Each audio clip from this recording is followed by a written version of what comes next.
نحمدہ نصلی علی رسولہ الکریم اما بعد فاعوذ باللہ من الشیطان الرجیم بسم اللہ الرحمن الرحیم۔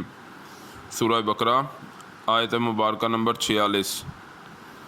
بسم اللہ الرحمن الرحیم۔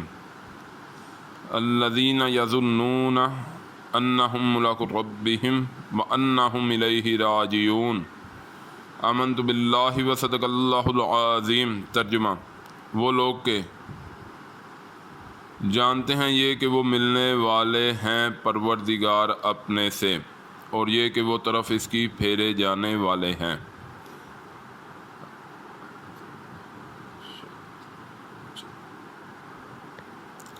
اب پچھلی آیت مبارکہ اور اس رکوع مبارکہ اینڈ والی آیت میں سمجھ لیں کہ اینڈ والی آیت کو گہرا کر کے اور سب سے اونچا مضمون جو ہے وہ اینڈ والی آیت میں بتایا جا رہا ہے۔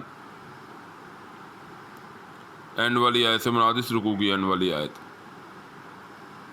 یعنی کہ اگر آپ جس نے بھی یہ رکوعوں کی تقسیم کی اللہ تعالیٰ کی رحمت سے، وہ ایک نظر آتا ہے کہ اس میں ایک حسن ہے کہ بڑی محنت سے انہوں نے، اور یہ ہمارے لیے یعنی کہ اگر کوئی بغور ہم جیسے کوئی ابھی جو غور کر رہے ہیں قرآن پاک پہ سیکھنے کے لیے محنت کر رہے ہیں، تو ان کے لیے یہ تقسیم سے بڑا فائدہ ہے۔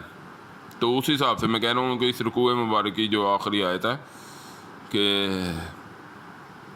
ساری پیچھے تمہید اور بنی اسرائیل کا معاملہ جو اللہ تعالیٰ نے انہیں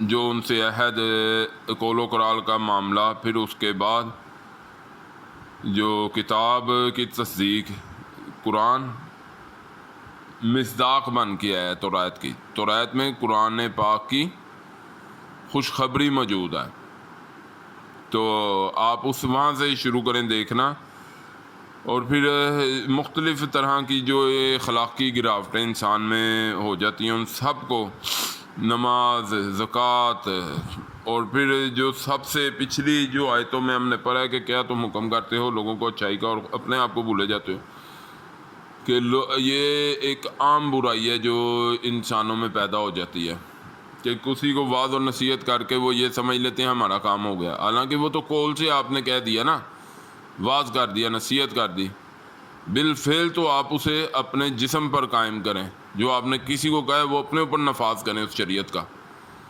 تو یہ ایک تضاد، اور اس وقت میں سمجھتا ہوں اکثر لوگوں میں آپ کو نظر آ جائے گا، یہ تضاد تو بہت عام ہو گیا، بہت عام ہو گیا، ہر گھر میں آپ کو نظر آ جائے گا، جو کہتے ہیں وہ کرتے نہیں۔ اور اس کے بعد جو پچھلی آیت مبارکہ ہم نے پڑھی تھی وَاسْتَعِینُوا بِالصَّبْرِ وَالصَّلَاةِ، تو وہ کلیہ کل آ گیا کہ نماز اور صبر سے مدد لو، اللہ تعالیٰ مدد فرمائیں گے۔ اب اس آیت مبارکہ میں جو اللہ رب العزت کی ملاقات کے بارے میں یقین دلایا جا رہا ہے، تو وہ ساری یہ جو محنت ہے اس کا حاصل ہے۔ اگر یہ انسان کے ذہن میں نہیں تو پھر بھٹک جانے کی بہت زیادہ امید ہے، اللہ بچائیں۔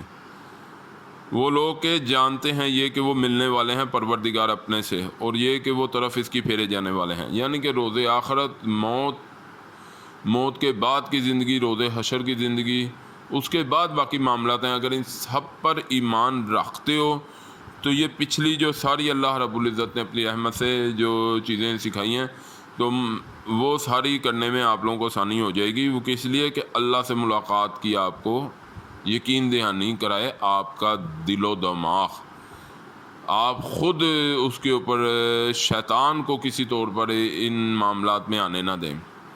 تو یہ پریکٹس ہے، اور چونکہ اور یہ واضح بھی ہے کہ یہ بنی اسرائیل سابقہ امت مسلمہ اور نبی صلی اللہ علیہ وسلم جب ان کے آگے یہ دین اپنا جو دین محمد، جو اسلام کی آخری اور مکمل شکل، یعنی کہ جتنے بھی، میں پھر تمہید باندھ رہا ہوں کہ وہ جتنے بھی انبیاء کرام علیہ السلام آئے ان کی قوموں نے جو اس میں تحریفیں کی، تو نبی صلی اللہ علیہ وسلم کا دین آخری اور مکمل شکل میں، اور آج 14 صدیاں اس چیز کی گواہ ہیں کہ آپ دیکھ لیں قرآن 14 صدیوں سے محفوظ ہے الحمدللہ، اور آج بھی اس میں زیر زبر کی غلطی ہونے کی گنجائش نہیں۔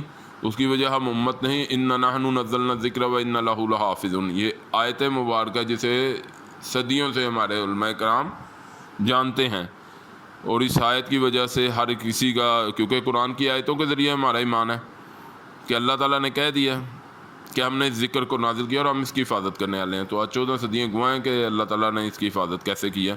وہ آپ غور کریں گے تو آپ کو سمجھ آ جائے گی. بہرحال یہ مختصر چیزیں ہیں کہ وہ نبی صلی اللہ علیہ وسلم نے جو انہیں پیشکش کی کہ آؤ اور میرے ساتھ کھڑے ہو جاؤ. تو لیکن کس طرح کہ جو تمہارے پاس پیشن گوئیاں اور جو گواہیاں موجود ہیں انہیں آ کے بتاؤ لوگوں کو, کیونکہ وہ اس وقت تو کچھ معاملہ اور تھا نا. وہ ان کے راہب جو تھے, جو عالم تھے, وہی آگے ہوتے تھے. باقی تو عام عوام کو اتنا دین سے کوئی رغبت رکھنی نہیں دیتے تھے وہ لوگ. آج تو اس امت کو تو شروع سے اور اب تک جو آگے آئے دین کو حاصل کرے, کوئی آگے نہیں کوئی پیچھے نہیں. ہر کسی پر دین حاصل کرنا فرض ہے, فرض کے درجے میں. اور بہترین انسانوں سے کہا گیا جو قرآن سیکھے اور سکھائے. تو بہرحال یہ مختصر سی چیزیں ہیں. تو لیکن دوسرے نمبر پہ کہ آج 14 صدی نبی صلی اللہ علیہ وسلم کو دنیا سے رخصت ہو گئی, تو امت مسلمہ بھی میں سمجھتا ہوں آج اسی جگہ پر آ کے کھڑی ہے جہاں کبھی بنی اسرائیل کھڑے تھے.